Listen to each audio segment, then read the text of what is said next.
The Countess Wachtmeister by Claude Bragdon. Published 1910. The Countess Wachtmeister, wife, and widow, of a Swedish count who had been a minister to the court of St. James, was a woman of the world, the last person, one would have said, to exchange a life of ease and honor for one of wandering and sometimes shabby bohemianism, in the service of the high priestess of a cult considered, in the popular mind, more strange and outrageous than any other, but a great and generous spirit struck off the golden chains which bound it and followed a light which to the world was darkness, considering the world well lost for the privilege of living in close intimacy with one whom she considered to be the wisest and noblest of humankind. Her first glimpse of HPB was in 1884, at the Syots, in London. This is her description of their meeting: "My reception by my hostess was cordial, and I was at once introduced to Madame Blavatsky. Her features were instinct with power, and expressed an innate nobility of character that more than fulfilled the anticipations I had formed, but what chiefly arrested my attention was the steady gaze of her wonderful grey eyes, piercing yet calm and inscrutable. They shone with a serene light which seemed to penetrate and unveil the secrets of the heart. When, however, I turned to look upon those who surrounded her, I experienced a revulsion of feeling that for a time left an uneasy impression upon my mind.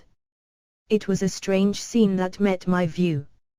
On the floor, at the foot of the low ottoman on which Madame Blavatsky was seated, several visitors were grouped who gazed up at her with an expression of homage and adoration, others hung upon her words with a studied show of rapt attention, and all seemed to me more or less affected by a prevailing tone of flattery.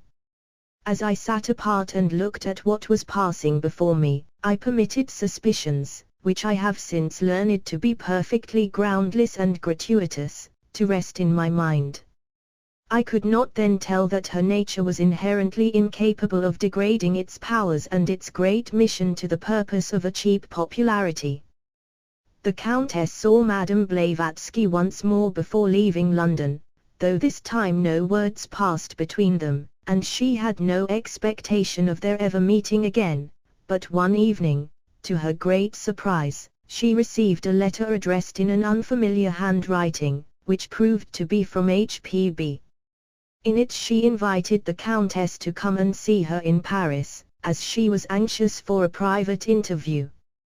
The temptation to know more of one whose personality interested her so profoundly, decided the Countess to return to Sweden via Paris. The promised interview did not take place in that city, however, but after many delays and difficulties, at Egghai, at the country seat of the Countess d'Adhemars, where both women were guests. It was one of those communion of souls of precious memory, in which destiny for a moment lifts the veil from its face.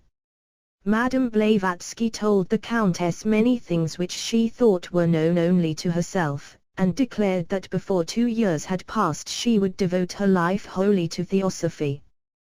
This prediction, which owing to the circumstances of the Countess's life, seemed impossible of fulfillment, came true punctually within the time named, and in the following manner.